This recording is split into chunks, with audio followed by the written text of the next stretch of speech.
How to hide images using Helperbird.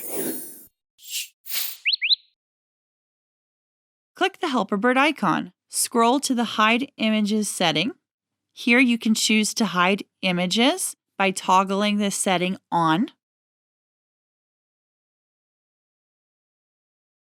Or you could hide animated GIFs by clicking the toggle to turn that on.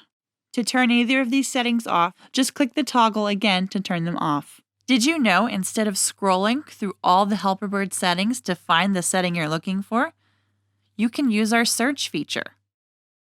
If you've been enjoying Helperbird, the all-in-one accessibility and productivity tool, please consider giving us a review. In the top right, you'll see a cog icon.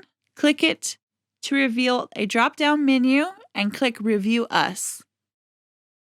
This helps us reach new users and continues our mission to help make the web more accessible for everyone.